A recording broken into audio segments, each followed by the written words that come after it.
Hey everyone, it's Glenn here. Welcome to another episode of Aussie Tech Heads. It's episode 514, recorded on the 15th of December 2016. Don't forget TuneIn Radio, cross-platform, download it and search up Aussie Tech Radio. You can follow us on facebook.com/Aussie Tech Heads, youtube.com/Aussie Tech Heads, and Twitter. Tweet us at Aussie Tech Heads or at Glenn Goodman at Warlock.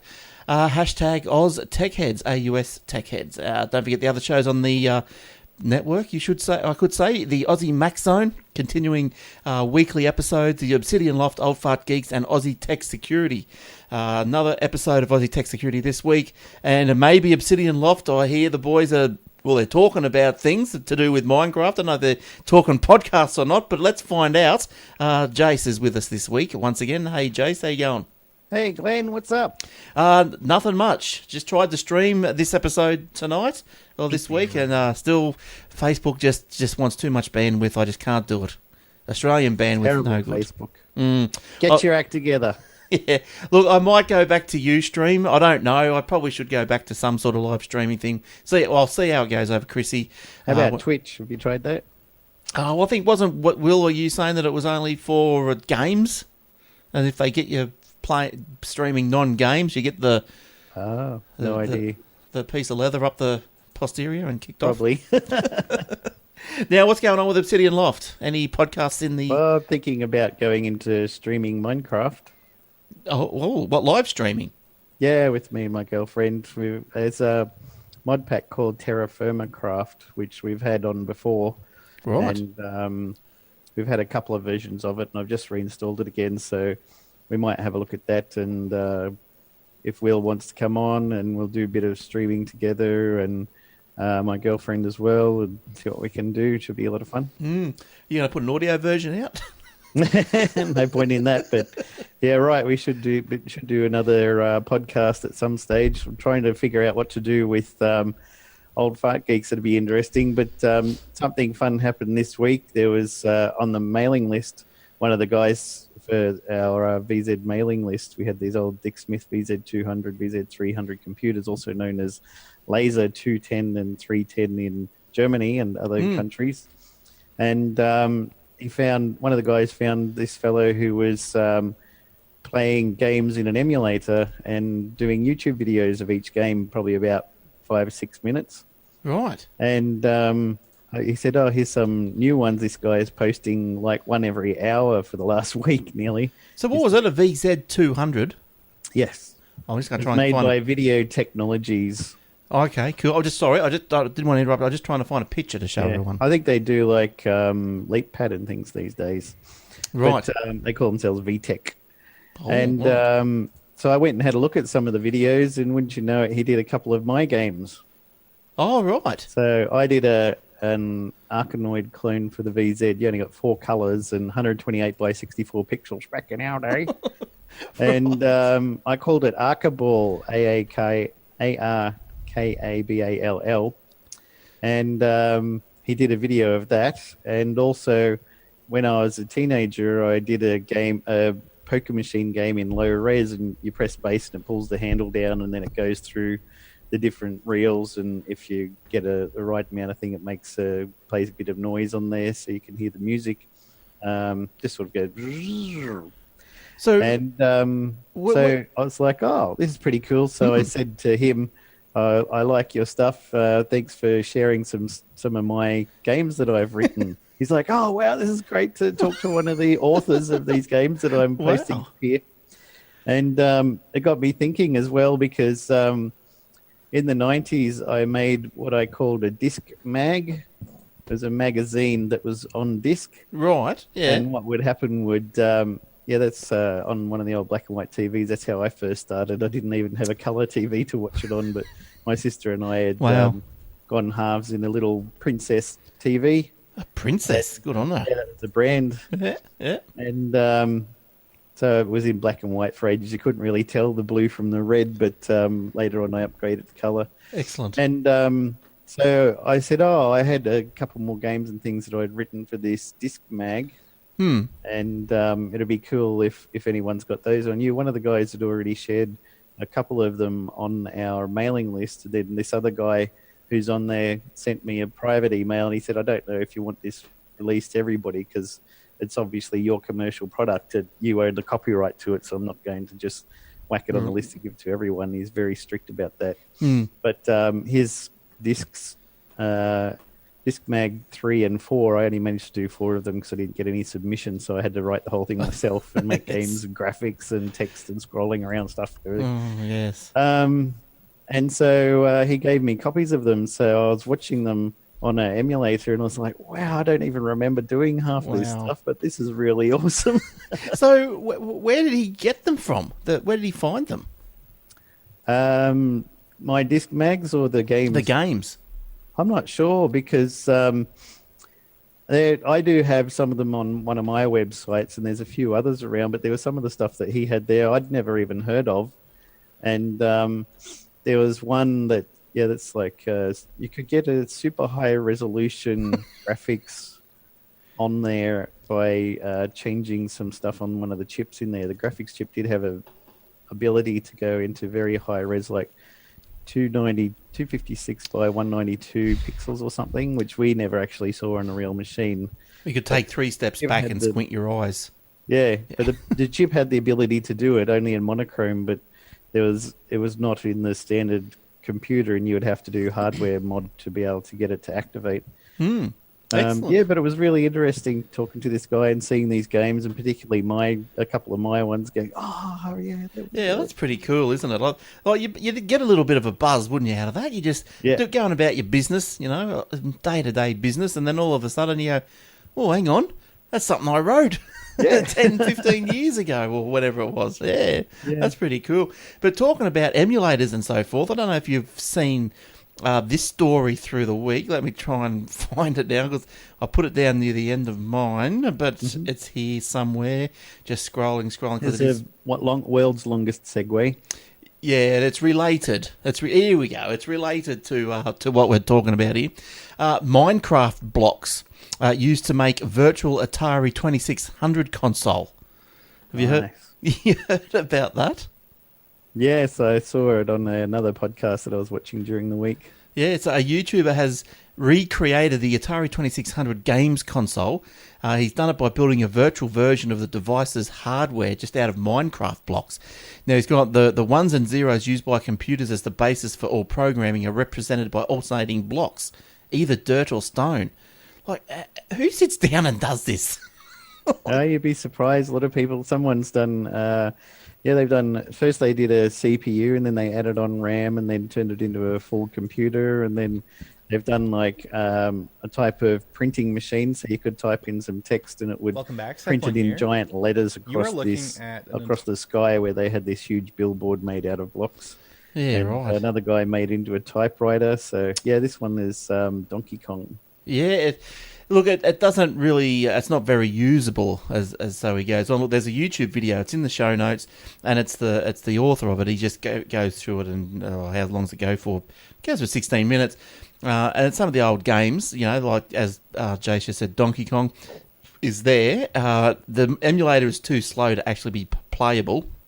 A single game could take months.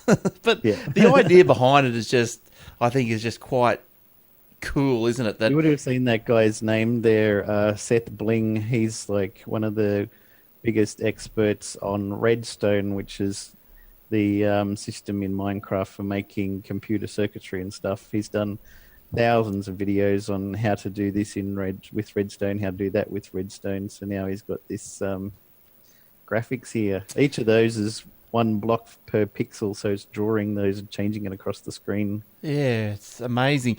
He's so his console comprises of a giant screen which gradually updates as the game animates, and a huge field of blocks that form the virtual console's memory. He's also designed game cartridges for Donkey Kong, Space Invaders and Pac-Man in the form of huge Minecraft blocks that are scanned as though being read by the original hardware. 2,000 command blocks, which can perform operations on other blocks, form the system's processor. They manipulate blocks in the memory just like a physical processor operates on data in a computer. That just blows my mind. The processor works very slowly, drawing frames at 60 times every 4 hours. Wow. The original console apparently drew frames at 60 frames per second. So, yeah, but I guess, so what we've got the YouTube video there running now, so that's obviously doing more than 160 frames every 4 hours. Yeah, he sped up the video. Speeding it up, yeah. But that's just quite cool. Yeah, I'll pull that out just because it was cool. Yes.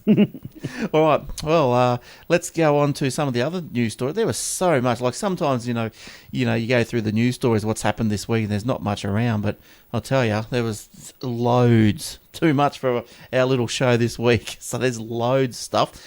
Starting with Ovo Mobile.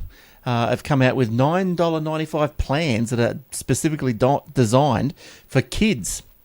Now, this is operating on the Optus's 4G network. Now, I've got where have I got a little photo here of Ovo? Now, the hero offer. The hero offer. It costs less than $2.50 a week, so it's, $9.95. And according to the Ovo Mobile, that's pretty hard to say, isn't it? Yep. No lock-in contracts, $200 worth of calls, 1 gig of data, data-free streaming of Ovo content, whatever that may be. Any ideas? No. Whatever they've put in free connections to. Could be like Facebook or something like that. There's a website you can go to, zero.facebook.com, and if any of the telcos have put in free access to Facebook, that'll not be charged. Right, okay. So unlimited text and free membership to the Family Zone. So the Family Zone allows parents to supervise the mobile phone. Now, look, more on that Family Zone. Let me find it just to tell you. It allows parents the power to block adult-rated or unrated content, and also notifies them if unsuitable content is being viewed. So Ovo Mobile uses the Optus 4G and is only available for prepaid services. Now, the CEO of Ovo, Matt Jones, said that children are getting a mobile phone at a much younger age each year. Currently, have a guess how old it is in Australia? 6 or 7? 10, but it's 6. Yeah, but we're likely to follow UK, where most 6-year-olds have a smartphone. Yep. That's insane. They all know how to use them. Well, they do. Well, my little girl, she's in year 5 this year just gone, and yeah, she had to take her iPad. She was, they were doing work from the iPad, but I don't know. Would you give? What? I don't know. You give a 10 or 6-year-old a phone to keep? I guess so. I guess so. I guess that's. I know my daughter in year 2 was doing Microsoft project documents and having to save it to USB at home and take it into the school to present, or PowerPoint as well. Oh, yeah. Yep. I've done the PowerPoint doovers. Yeah, right. Yeah, it's interesting. But it's just, that's the way of the world, isn't it? Way of the world. That'll become, in the future, when women have a baby shower, it'll be his baby's first mobile. Yeah, it probably will be too. Slobber proof. Just like the iPhone 7. Yeah. Oh, I've got a couple of iPhone stories and Apple stories, but let's hear one of yours, Jace. What did you find? Speaking of Apple stories, that was a good segue. It was my first story I had right. Apple fans annoyed after the company removes the time left estimation from battery icon in the new MacBook Pro. Apple has come up with a very sneaky update in a bid to stifle complaints about the battery life of its latest MacBook Pro, much to the chagrin of some users. That's sneaky. A number of Apple fans have complained about the seemingly poor performance of the battery, so the tech giant appears to have come up with a solution, sort of. In the latest update to MacBook's operating system, Apple has removed the time remaining estimate for the battery. Until now, users could click on the battery icon, see an estimate for how much longer the battery would last. According to Apple, it did so because the remaining time calculation was inaccurate. But as far as the internet is concerned, it was purely to disguise how quickly that number just declines. It just makes me think about, that video we were talking about, and I put up on the site in the foreign language, the dubbed over dongle video. It's just like that. Tim Cook comes down and says, "What are we going to do about the battery life?" And this guy just goes, "How about we just take it off the screen altogether?" Yeah. Yes, winning. This is not the battery life icon you're looking for. Move along. That's right. Oh, look, that could be a whole new installment of that video. The battery life installment. Speaking of that, got to see Rogue One soon, yeah? Yes, it came out this week, didn't it? Everyone's raving about it. Yeah, okay. You haven't seen it yet? No, I want to see it this weekend, hopefully. Yeah. How long does it is it simultaneous when it comes out in, where are you, mid-north coast, or do you have to? Yeah, it's all right. Yeah. It's not as great as when we were in Melbourne. We used to go to the gold class and sit in the seats, and they bring you food while you're watching it, and bring in some wine and stuff. What sort of decor have you got where you are? Not a couple of some chairs, and that's it. I remember cold popcorn. Let me tell you. Yes, you love it. Yeah, cold popcorn, and I went up to say to the lady, "Hey, this one's cold. Do you mind heating it up a bit?" And the owner was standing there at the counter, and he comes up and he goes, "See this sign up here? It just says popcorn. It does not say hot popcorn. So you've got nothing to complain about. You can't expect to get hot popcorn." Yeah, I said, "Are you kidding? Every theatre I've been to, every cinema has got hot popcorn." Well, it doesn't say it on my sign, and if it doesn't say hot, then you can't expect to get hot popcorn, can you? It's like that. It turns out they just got this warmer there that they've got huge bags of pre-popped popcorn, and they just tip it in there, and it sort of warms it a little bit. But when they've only just started stocking it in the morning, then you're just stuck. So the lady there was nice, though, who was behind the counter. She's like, "Look, just give me that one, and I'll bring you in a warm one in about 20 minutes before the movie starts while the ads are still going." So she's going to sit on it. Went and sat down, and they might have nuked it or something, but she brought it in. It was more warmer than it was before. She put it next to the projector. Oh, they probably don't have projectors these days.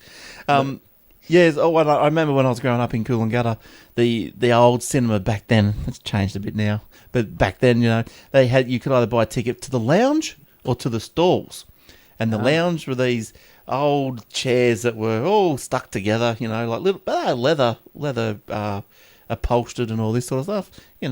Posh for the 1920s. And then the stalls were just like the canvas lullabouts, or whatever you want to call them. It's just the canvas things. So it was pretty hardcore. But so things are a bit different in yours. They'd be a bit more up to date than that, surely. Slightly, yeah, not hugely. Anyway, Apple promotes the laptops as boasting 10 hours of battery life per charge, but a number of customers beg to differ. Countless reviews of the new device said it failed to reach that ceiling. The change came out with the newest version of Mac OS Sierra 10.12.2 this week. As one Twitter user pointed out, there are still other ways you can find the figure, such as going into the Activity Monitor app in the Utilities folder, which allows you to see how apps and other processes are affecting your computer. There's also useful software add-ons like iStat Menu 5 and Battery Health 2, which provide comprehensive data visualizations about your MacBook's performance. So if you're still desperate to know how many hours left until your laptop dies, there are workarounds. But nonetheless, many Apple customers clearly didn't appreciate the move. No, I wouldn't appreciate that either. I think that's look. I wonder what the spin on that is. Like, surely they can't just come out and say, "Well, it's not accurate," or "We don't like you complaining." It's still 10 hours though, and now you can't prove it. I'll use the stopwatch on the iPhone. Oh, you've taken that away too. Okay. Also, Apple have started selling their AirPods at long last. After really, finally, who's been waiting for that? Anyone with an iPhone 7 who wants the earphones. Surely they got Beats or Plantronics by now. Oh well, yeah. Well, that's right. Well, they come with the dongle, don't they? To say you can put your 3.5mm plug in. Yeah. Do they come with? They must come with normal headphones. The iPhone 7? I can't remember if they did or not. I can't remember now. But anyway, they are wireless headphones. So they're now available through the website. Delivery of the AirPods. If you're so excited about it, it's going to be imminent. They will start next week, along with sales at Apple stores, Apple authorized resellers, and select carriers. Now you're sure to lose weight when you buy some because they're $229. Yeah. So imagine, I don't know. Charged with a lightning connector, not a USB C. Yeah, I don't know if they've got good reviews, have they? Really? These, even before they're even out. The Beats are really amazing. But they're not wireless, though, are they? The Beats? Yeah, they have wireless Beats now. Oh, okay.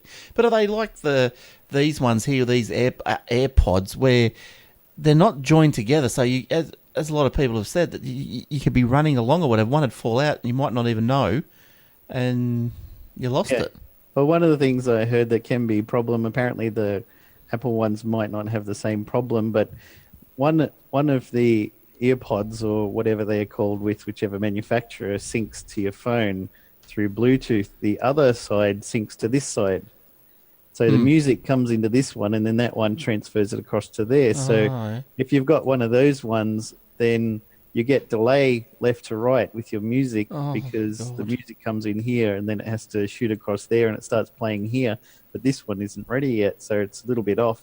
But if you get the good ones, which I think they got good chips in the Beats and also in the EarPods, that both of them will sync to your phone at the same time. Right. Well, you would hope so, really, wouldn't you? But there are low-cost ones that do it the other way, and so you've got one side of your head is playing one part of the tune, your left side still hasn't caught up yet. Oh, jeez. That is dead set. Well, I'm sure the Apples aren't like that. I'm sure maybe that's why they've waited 2 months. There's been a 2-month delay. That could be, yeah. But even so, like, what I don't get about this 2-month delay is that, so they've come out at the launch, they've announced it, they've said, okay, these are going to be available, and then there's been a 2-month delay. Like, why do you think that something has gone wrong? There must have been like a million of these things made, sitting ready to go, but there's been a delay, so there must have been something wrong with them. Must be, yeah. So, and then they've had to make another million. Everyone can speculate, but only Apple knows. Yeah, that's right. All right, moving on. Where do you want to go now, Jace? A federal court hands down a decision in the site blocking case. A federal judge has handed down its verdict in the country's first site blocking case, opening the door for a major crackdown on websites hosting illegal streaming services and torrents. Ooh. The federal court handed down the verdict, the first of its kind, which goes a long way to clarifying the fate of illegal torrent and streaming websites such as the Pirate Bay and Solar Movie in Australia. The court ruled that the internet service providers must take reasonable steps to disable access to such sites. After nearly a year in the court system, the verdict was handed down shortly after 2:15 p.m. today.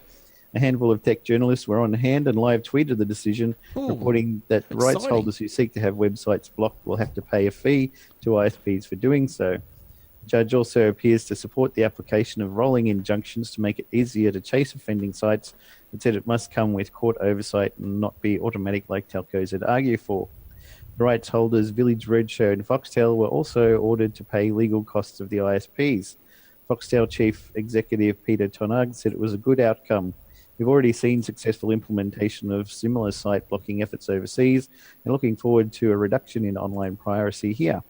The unprecedented case was ushered in by the passing of the somewhat controversial Copyright Amendment Online Infringement Bill 2015 in June last year, which, among others, gave rights holders the power to request takedown of sites that hosted material that infringe on copyright.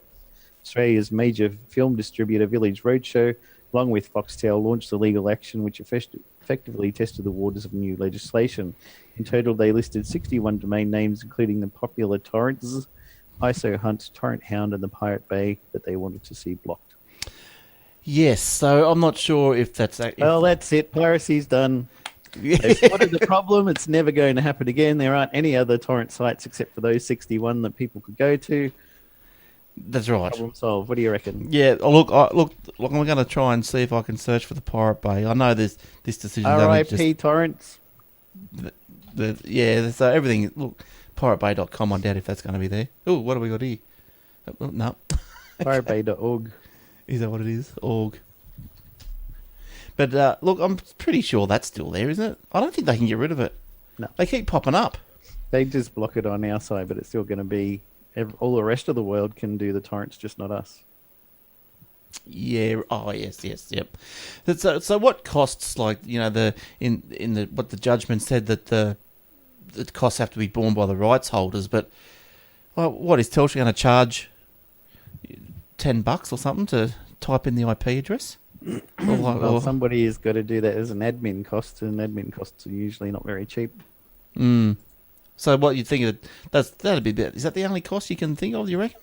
Just someone typing an IP address in? Yeah. Probably block it at DNS.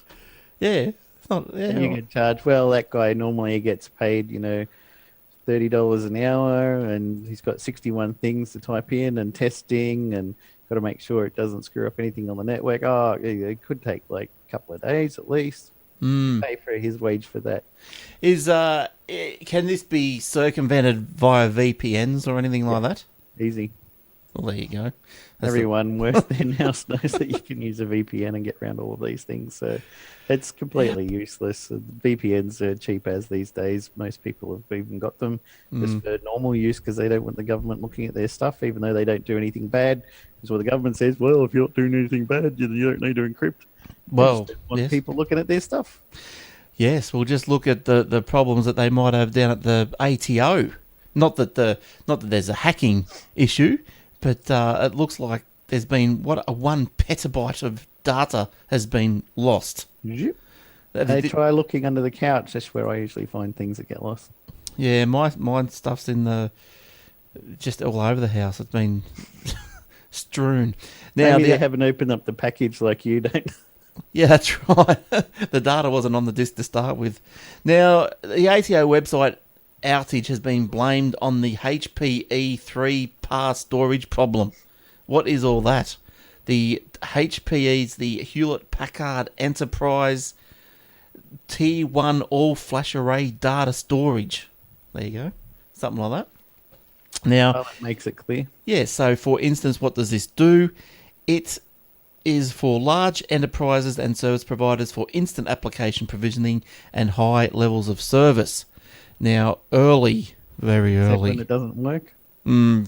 very early on Monday morning, the ATO advised that its online portals, digital services, and website were offline, following an unspecified hardware issue. Another one of those very helpful messages. Syntax error in line 10. Yes, or what's some of the other ones you get? It's just like an unexpected error. PEBCAC. What's that? ID 10T. PEBCAC does problem exist between keyboard and chair. Oh, okay. There's another one like that. Another little acronym like that, isn't there? Yeah, ID 10T. Yeah, that's one. Yes. Layer 8 network issue. Layer 8. Good. Now, is there a layer 8? Yeah, that's you. There you go. It's always user error. Early on Monday, the ATO confirmed to IT News that the issue was triggered by the catastrophic collapse of a hardware storage solution provided by Hewlett-Packard. It's understood the ATO acquired 2 new HPE 3-par SANs late last year. That's been worth it. The collapse of the SAN caused the loss of 1 petabyte of data. So now, See, it pays to back up. I should have used Carbonite. yes. Or Dropbox. Can I just Dropbox 1 petabyte of customer data there, please?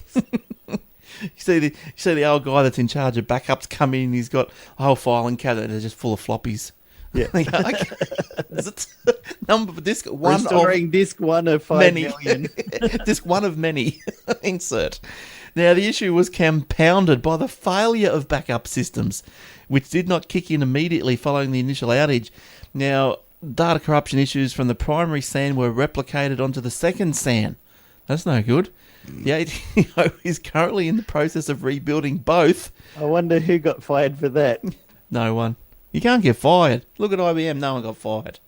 No one gets fired anymore. That's no one's fault. It's the environment's. Well, it's not even that. That's fault either, is it these days? Bloody Labour. Oh, bloody everything. Thanks, Obama. The ATO is currently in the process of rebuilding both and restoring from backup. The tax office emphasised that no sensitive taxpayer data has been compromised. Oh. Unlike... Does that mean I still have to pay back my tax? Yeah, I know. Wouldn't it be good if it was just lost and they had to door knock because they lost your address. So they've door knocked to come around and said, oh, could you please give us an idea of where you're at? I think you owe me about 20 grand. Yeah, my taxes were awesome. Sounds right. I remember when I worked in the bank, each day there were reports that each branch got, and it was just all balances of every account. Just so if the computers ever went down, you could Yeah, you got a record in branch and all this sort of Wow. stuff. Yeah. Used to collect them, and they used to just build up, and used to empty the folder every month or whatever it was. Depends how many things you got. Now, so there's no sensitive data has been compromised, Jace, at the ATO, which is thankfully good news. Now, I was segueing into another one of your stories. I think.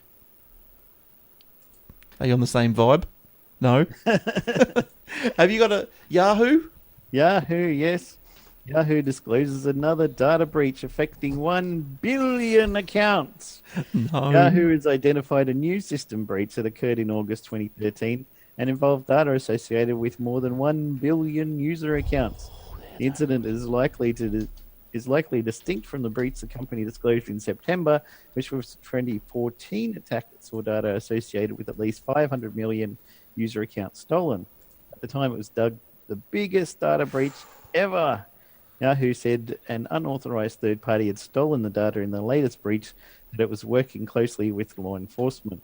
The company's chief information security officer said Yahoo learned of the breach from law enforcement, but was so far unable to determine how the data from 1 billion accounts was stolen. We have not been able to identify the intrusion associated with this theft, he said in a blog post. The stolen user account information may have included names, email addresses, telephone numbers, dates of birth, hash passwords using MD5, which has obviously been broken, and in some cases encrypted or unencrypted security questions and answers.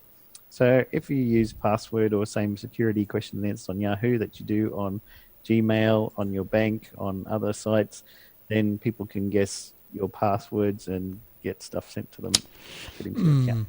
Yeah, it's pretty nasty sort of stuff because a lot of data was taken. Well, a lot of the personal data was taken, which is no good. That's no good. 2013 and 2014. Lucky we're finally hearing about it. Yeah, I know. But where would you store 1 billion? How much would that take up? Probably wouldn't take that It's all much. text, so probably only take up a couple of gig. Maybe it's on a HP E3 PAR SanDisk. It's got stamped ATO on the back They of got it. it in an ARG file. An argy-bargy file.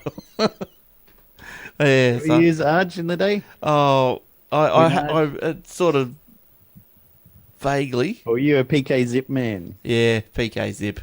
No RAR? Going back that far. Yeah, right. Yeah, RAR. Yeah, I've done RAR. I use RAR with the best of them. But zip's my preferred. I think, you use zip is only good for up to so many, a certain size, and then you go RAR, don't you?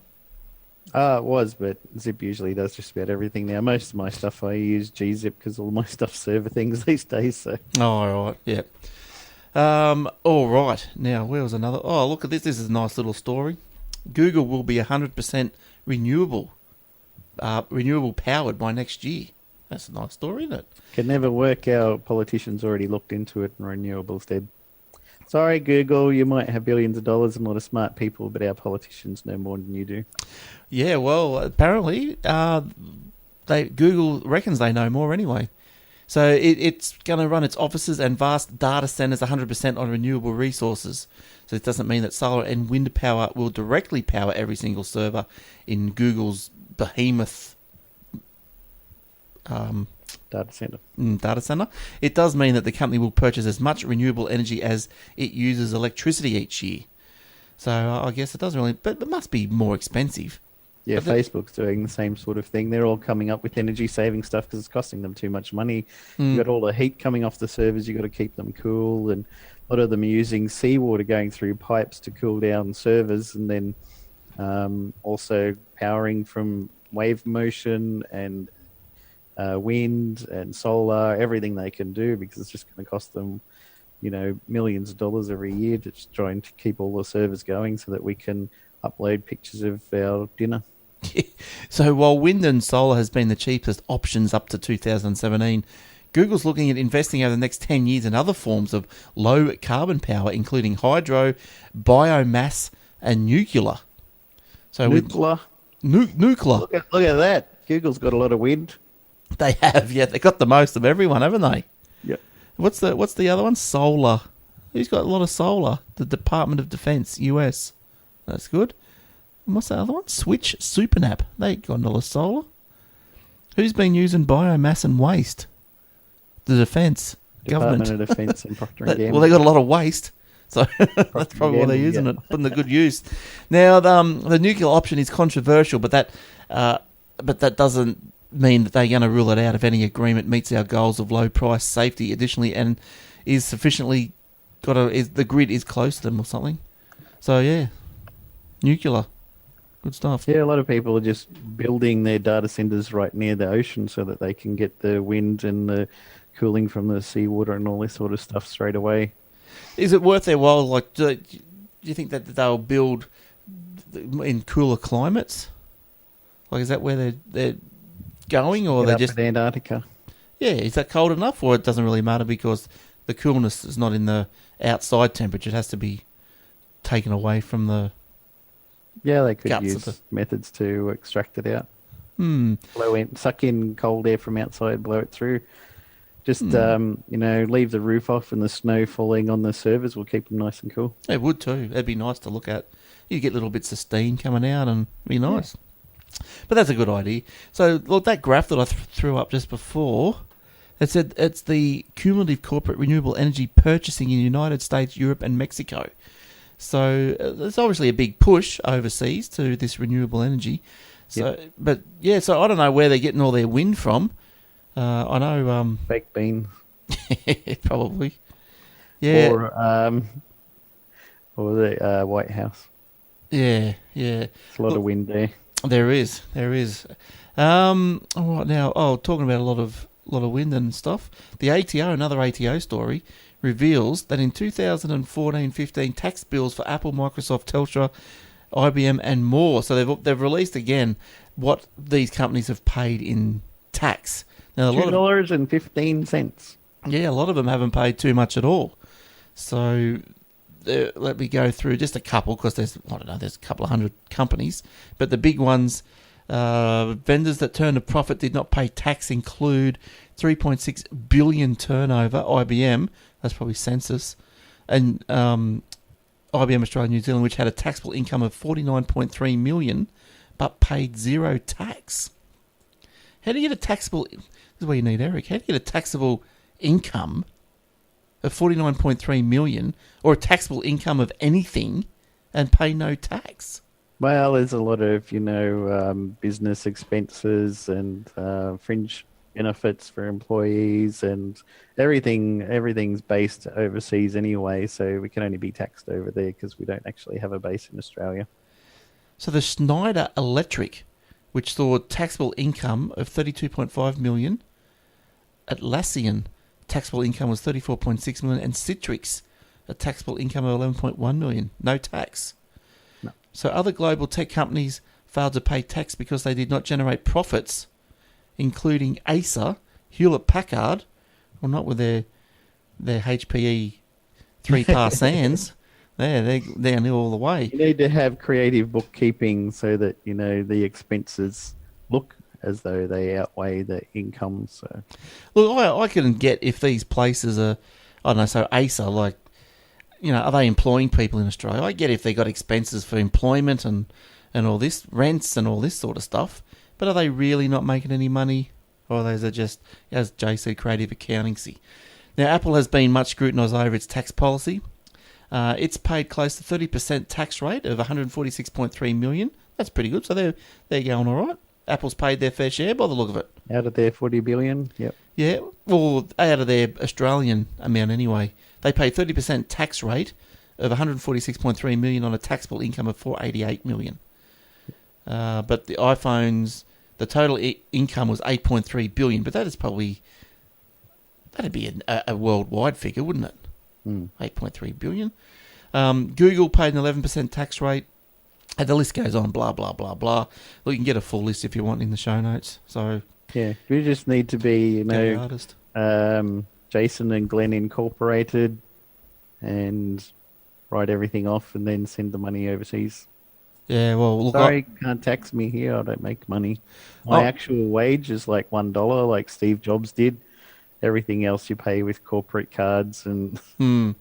But I don't get that, eh? Like, say, because because you know how you can deduct all your business expenses, you know, from your income from the business. But how did Steve get away with like lunches and all this? I didn't think you could do that sort of stuff. So the company pays. His company gives him free lunches. Everything else is on corporate card that's not technically his. It's just a company card that's owned by the company, I think. Yeah, but even if it was whatever he purchased was for him, say he bought a TV for home. Yeah, I don't know. That's too much for me. I don't know. Places I worked at bought a TV for the office, and somehow it ended up at home anyway. They just don't know how that happened. Just one of those things, I guess. One of those things. All right, what else have you got, Jace?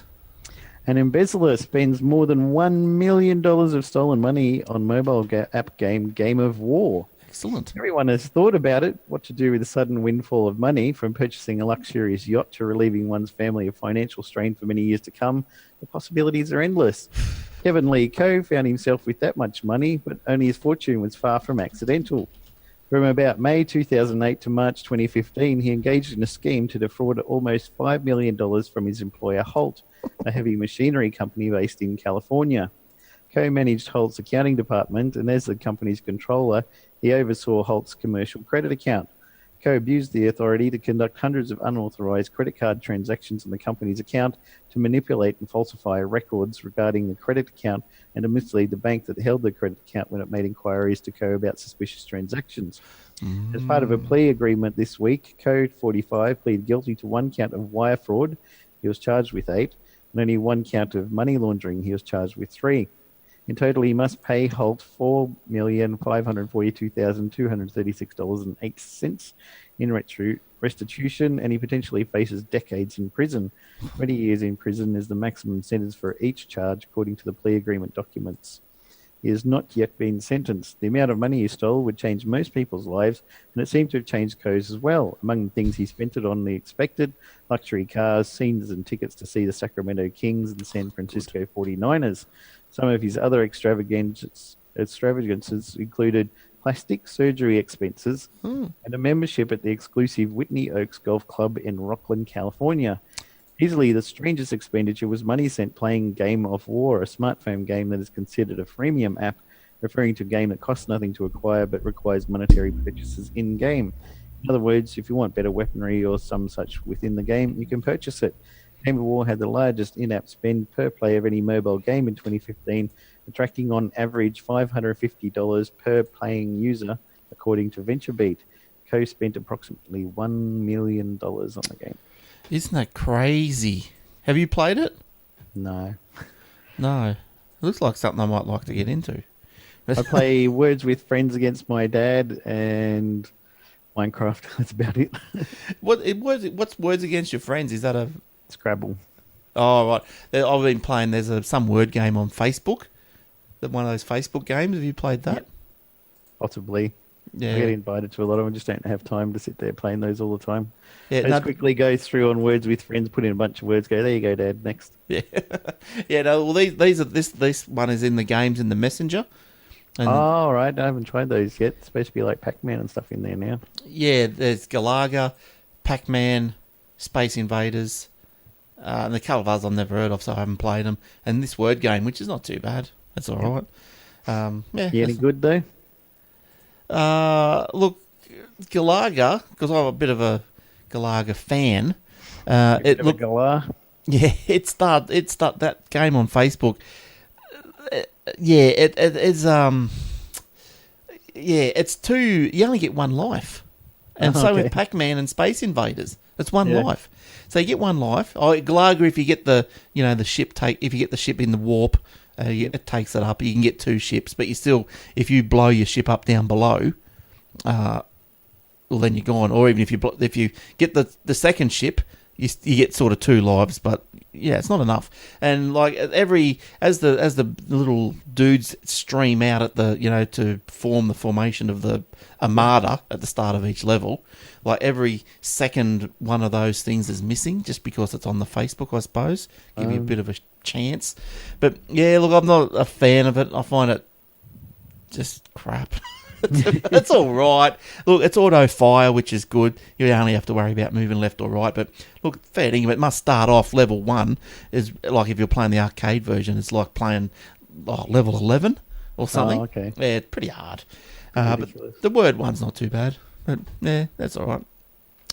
Now, here's something strange I haven't heard of before. Is a new way of receiving spam. It's through your calendar. Have you heard of that? Oh, yeah, Apple one. Yeah. Oh, you deal with spam, so you probably, of course, you would have heard of it. Yep. That's what you do. So Apple is tackling an outbreak of spam on phone calendars by introducing a button that lets users report the junk appointments. So what's happening is this. What's the dog doing? Cat's just come in, open the door. Is that what happened? I thought something happened. What are you doing? Is a cat or your dog just walked in? She's coming for a pat. Hello. Okay, so she probably would like a bit of spam. You've been fed? Good girl. Okay, now the messages appear as invitations to events, but are sent by spammers, not the brands that they feature. The report junk button has been added to Apple's iCloud.com and is expected to be included in an iOS update. So what's happening is that, so people are getting all these rogue, random invites to events. And the problem is, like, you might go, I don't want to go to, Florence Ecclestein's 89th birthday party. So you go, no, I'm not going. And you go, this is crap. So you go, no, to get rid of it. But what's happening is that is then sending a message back to the sender, which is the spammer. So he now knows that email address is open and being monitored. So he adds that to his list and now spams you more. Yep. So, So do you deal with this sort of stuff in your day-to-day? Not calendars, just emails, all our stuff. Looks like it's all coming from the Chinese, I reckon. So cleaning out the bogus messages was frustrating, as you would imagine. Some people report that declining invitation led to receiving more, as I just explained. Looks like they're coming from Chinese. So until the iOS is updated, anyone wishing to tackle the spam on their calendar must visit iCloud.com and click to report faked messages. The invitation will disappear from all synced calendars. Sounds like a lot of work. It is like a lot of work, but I suppose you don't want to be sending your confirmation of your email addresses open and active. No, what should happen is somebody wants to add you to a calendar. It sends you an email saying, do you want to add this person, yes or no? And if you go yes, then it puts it in the calendar. If you say no, then it deletes it. But it's anybody just sends you an invite, it automatically goes in your calendar whether you want it to or not. And then suddenly you have to delete it, which sends off in it.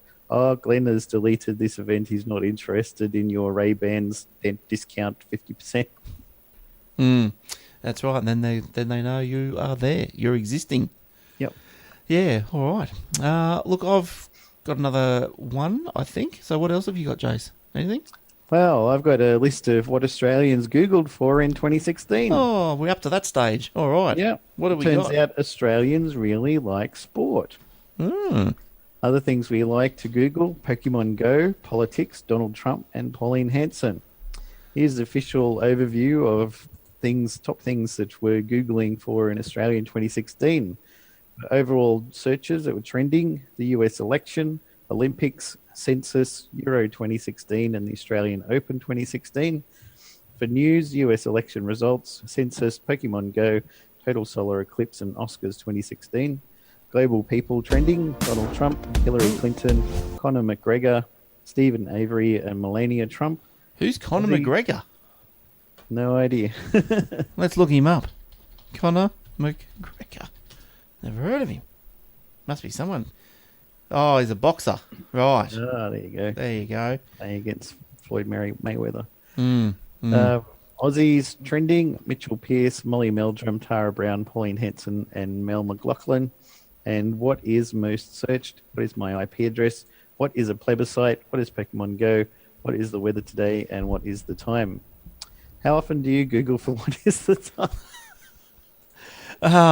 My computer's got this little icon down in the bottom corner there that says 10:01 p.m. and up the top sometimes on my Mac it has the same thing. I'm going to Google that. I'll just pump it up a little bit more. Hang on. I'll see what happens. I want to see what happens. What is the time? It's interesting, all the people going, what is a plebiscite anyway? Yeah, I totally voted for that, but I don't even know what it is, so I'll just look it up. Look, it does know the time. Yep. There you go. How good's that? What is that the could time? be just a JavaScript running that says echo Yes, current time. Whatever your computer says, just put it up there. That's probably all it is.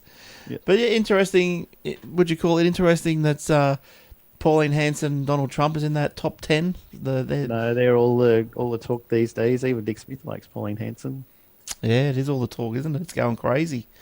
It's going crazy. Talk is crazy.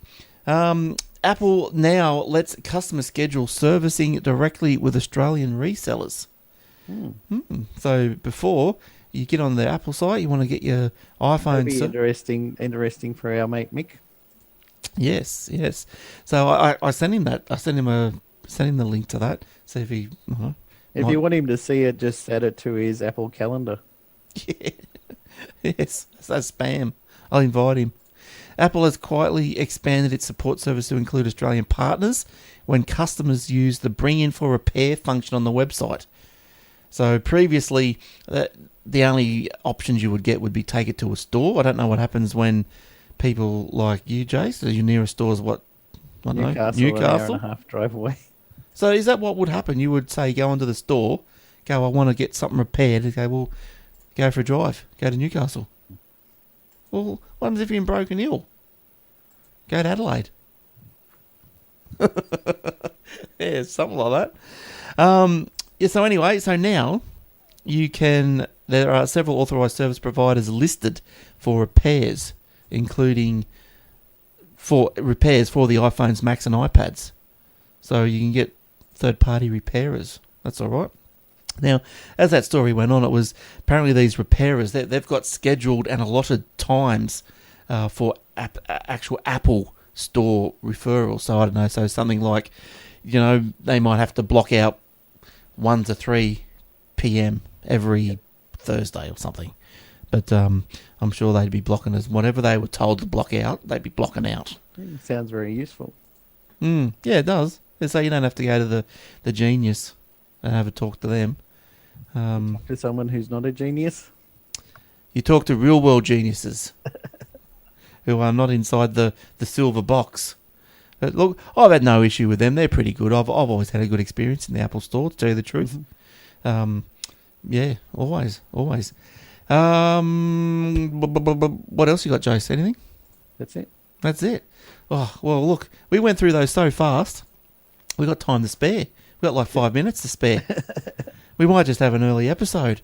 Sounds good. What else can we talk? Off early. Yep, all right, sounds good then. Well, don't forget the Facebook. You can find us on Facebook, YouTube. Don't forget the paper, aussietechheads.com.au/paper, or you can see the show notes each and every week if you want to follow the stories and follow on through. You want more information or whatever, the original links back to the stories can be found at the show notes on aussietechheads.com.au/podcast. And don't know what Will's been up to. I might see if we can get him on next week, because it'll be the last week before Christmas, and then I'm not sure what's going to happen the week after. We'll just have to see who's available if we can get together, because being Christmas week, it's obviously going to be a bit crazy. In a couple of weeks or so after that, I'll be living in my new house. Yes, congratulations. How good is that, eh? It's already got an NBN box on the side. Oh, yes.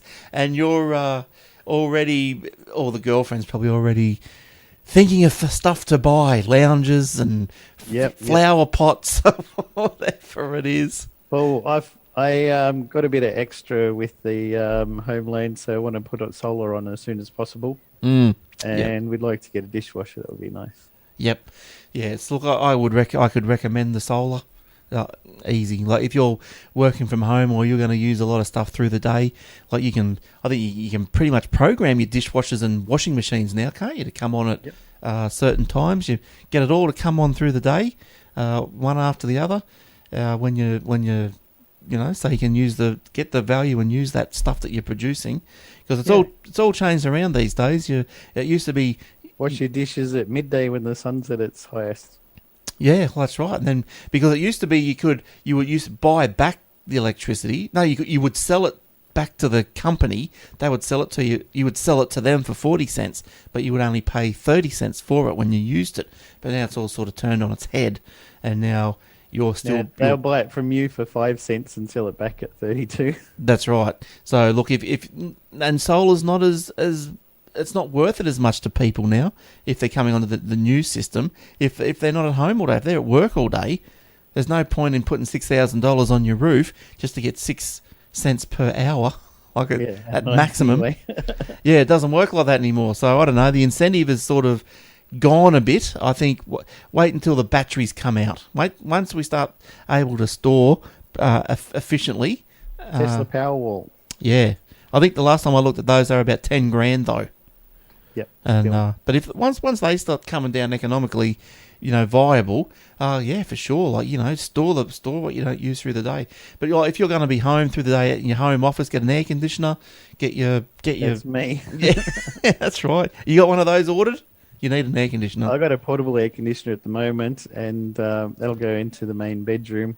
And the got an ensuite and a big walk-in wardrobe, and the kitchen for some reason has an air conditioner in the wall. Oh, in the kitchen. You would want to put it in the kitchen because the lounge room doesn't. But I think you get enough crosswind through there with the front and back door open to keep everything cool anyway. Yeah. Sort of a sunken lounge down a foot or so. Oh, yeah.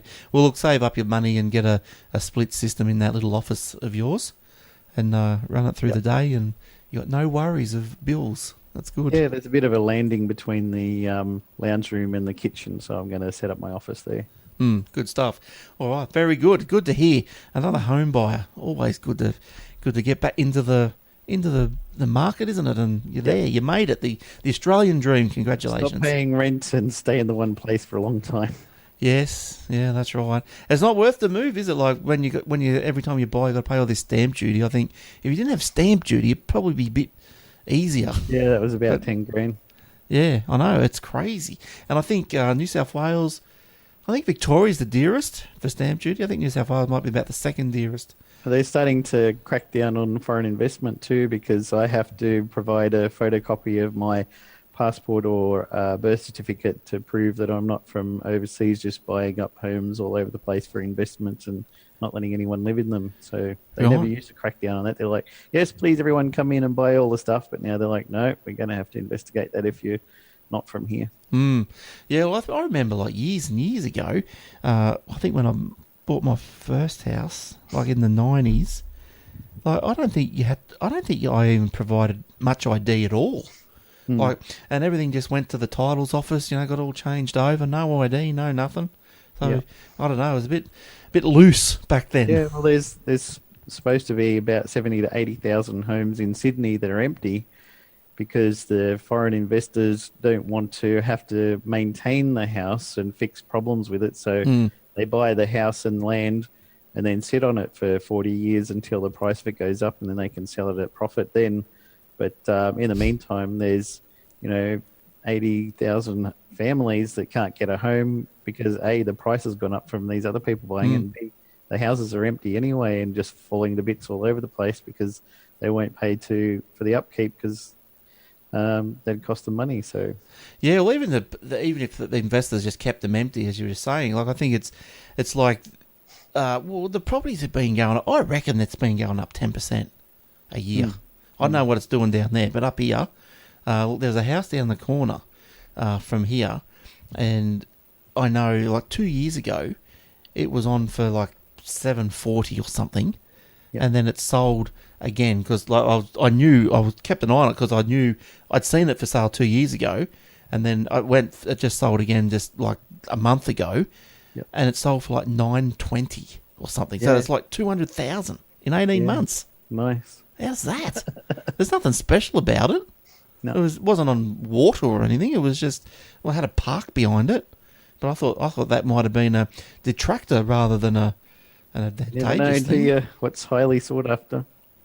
You don't. It was a nice renoed house. It was very nice. But 200 grand. Anyway, all right. Well, that's the economical review for this week. That was our 5 minutes we were saying we need to fill. That's right. All right, good stuff. Okay, thanks, Jace. You're good for next week? Yeah, we'll catch you then. All right, cool. Good stuff. Thanks, everyone. Have a good week leading up to Christmas and try and stay calm at the Drive shops. safe, double demerits from tomorrow. Yeah, do we do UMP here in Queensland? I don't know if we do I that. don't think you do, but we do in New South Wales, definitely. Yeah, we'll drive safe and stay calm at the shops. All right, I'll see you next week. Okay, bye-bye.